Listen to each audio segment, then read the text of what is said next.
Selamat pagi anak-anak semua. Oke, mari pada hari ini kita mempersiapkan diri untuk melanjutkan pembelajaran matematika ya. Silahkan disiapkan buku referensinya, buku matematika yang semester 2, lalu juga siapkan buku tulisnya untuk mencatat. Oke, nah pada pembelajaran hari ini kita mau belajar tentang menemukan dan memeriksa triple Pythagoras. Apa sih triple Pythagoras itu? Oke, akan kita pelajari pada hari ini ya. Nah, apa itu triple Pythagoras? Oke, panjang sisi-sisi dari segitiga siku-siku seringkali dinyatakan dalam 3 bilangan asli. Nah, 3 bilangan asli yang memenuhi persamaan pada teorema Pythagoras disebut dengan triple Pythagoras. Oke, untuk lebih lengkapnya atau untuk lebih jelasnya, mari kita simak penjelasan berikutnya. Nah, sekarang kita mau tahu nih gimana sih menguji triple Pythagoras itu. Oke, kita menguji triple Pythagoras dengan mengkuadratkan panjang hipotenusa, yakni C kuadrat atau sisi terpanjangnya. Kemudian menghitung A kuadrat plus B kuadrat. Nah, A dan B ini adalah sisi-sisi penyikunya. Gitu. Jika kedua perhitungan tersebut memiliki nilai yang sama, maka ketiga bilangan tersebut adalah triple Pythagoras. Bilangan 3, 4, dan 5 membentuk triple Pythagoras karena jika 3 kuadrat ditambah 4 kuadrat itu kan hasilnya 25. Dan 5 kuadrat sendiri itu adalah 25. Nah, ini kan 25, 25. Nah, karena menghasilkan nilai yang sama, maka 3, 4, dan 5 ini membentuk atau dinamakan dengan triple Pythagoras. Oke, sekarang jika kita mengalihkan ketiga bilangan tersebut dengan bilangan lain, 3 bilangan yang baru juga akan membentuk triple Pythagoras. Contohnya nih, misalnya jika kita mengalihkan 3, 4, dan 5 dengan 5, berarti 3 dikali 5, 4 dikali 5, dan 5 dikali 5. Ini 15, 20, dan 25. Ini ya. Kita mendapatkan bilangan 15, 20, dan 25. Ketiga bilangan ini memenuhi teorema Pythagoras. Kenapa? Oke, mari kita cek. C kuadrat itu sama dengan 25 kuadrat, karena 25 adalah sisi terpanjang. 25 kuadrat itu 625. Lalu kita cek A kuadrat plus B kuadratnya. A kuadrat plus B kuadrat berarti 15 kuadrat ditambah 20 kuadrat. 15 kuadrat itu 225 dan 20 kuadrat itu adalah 400. Jika ditambahkan adalah 625. Ternyata hasilnya A kuadrat plus B kuadrat itu 625 dan C kuadratnya juga 625. Nah, didapatkan kesimpulannya C kuadrat sama dengan A kuadrat plus B kuadrat. Jadi ini merupakan triple Pythagoras. Oke. Kita lanjutkan ya. Nah, kalau kita nggak tahu, kalau tadi caranya untuk mengecek ini tuh triple Pythagoras atau bukan bilangan ini. Nah, sekarang kalau kita belum tahu bilangan-bilangan itu tuh sebenarnya tuh cara menentukan triple Pythagoras itu gimana? Nah, ini adalah salah satu cara menemukan triple Pythagoras. Oke, yaitu dengan sisi miringnya adalah P kuadrat plus Q kuadrat.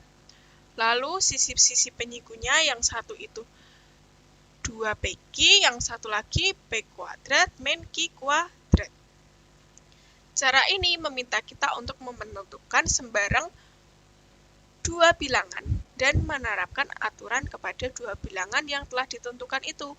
untuk selanjutnya menghasilkan triple Pythagoras. Oke, panjang sisi segitiga siku-siku adalah P kuadrat plus Q kuadrat, ini tadi. Lalu P kuadrat min Q kuadrat, yang ini. Dan 2PQ, yang ini ya.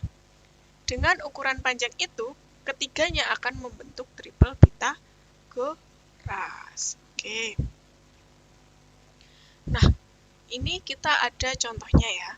Tentukan 3 bilangan yang membentuk triple Pythagoras dengan sembarang 2 bilangan asli, P dan Q. Sedemikian sehingga P itu harus lebih besar dari Q. Ingat ya, P harus lebih besar dari Q. Ini P-nya 2, Q-nya 1. P-nya 3, Q-nya 1. P-nya 3, Q-nya 2.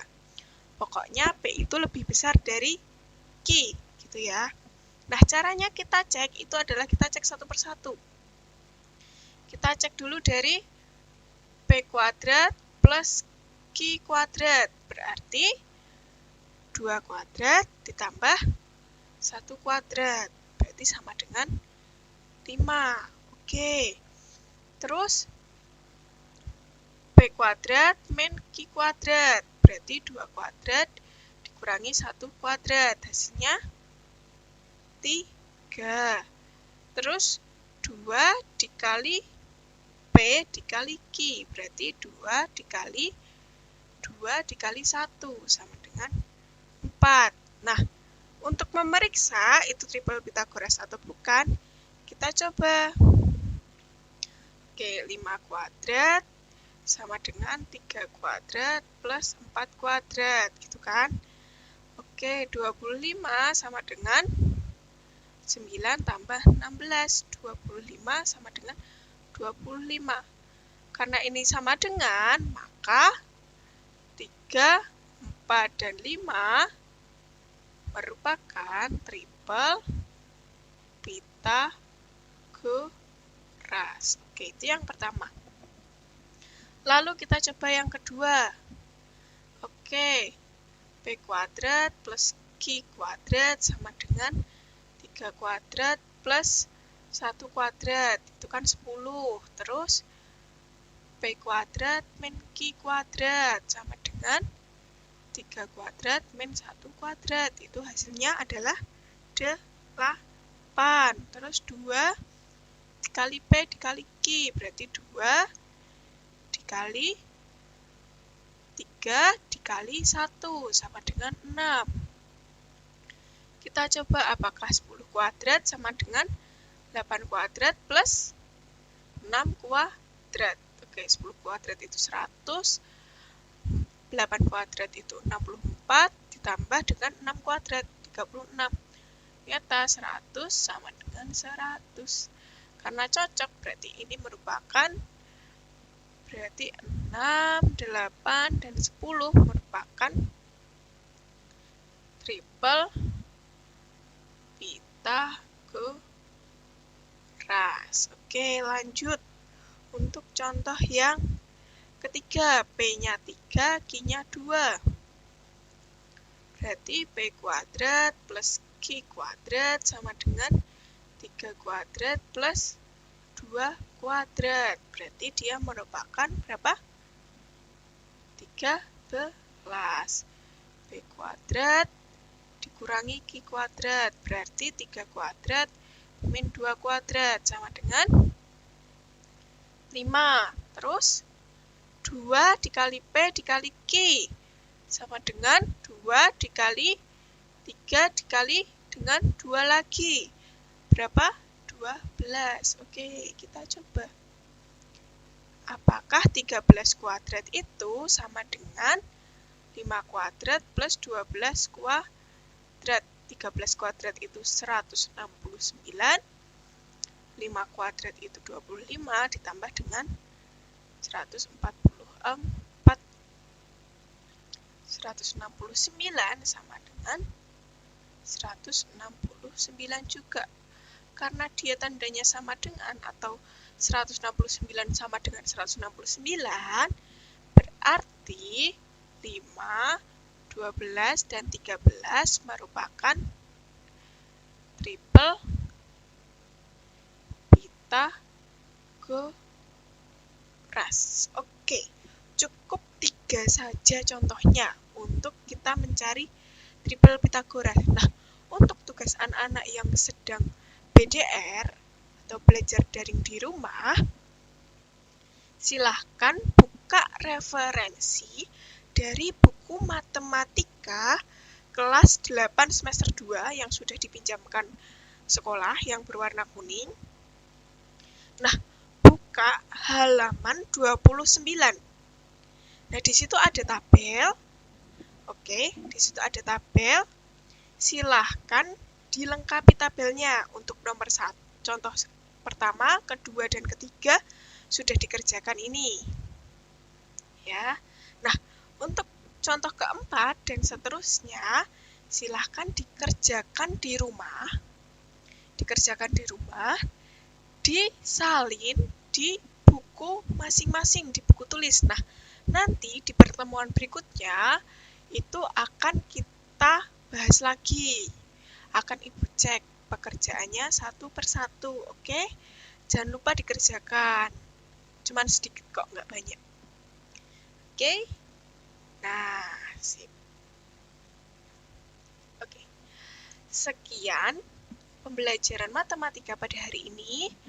Jangan lupa jaga kesehatan selalu, patuhi protokol kesehatan, jangan lupa mengerjakan tugasnya, selalu cek Google Classroom-nya setiap jam pelajarannya, karena kan masih separuh di sekolah, separuh di rumah ya. Dicek terus, jangan sampai tugas-tugasnya terlambat, jangan juga ditunda-tunda agar tugasnya nggak menumpuk juga. Oke. Sekian pembelajaran pada hari ini. Terima kasih atas partisipasinya. Dan jangan lupa dikerjakan tugasnya tadi ya. Di buku halaman 29. Oke? Sekian pembelajaran hari ini. Terima kasih dan selamat pagi. Semangat!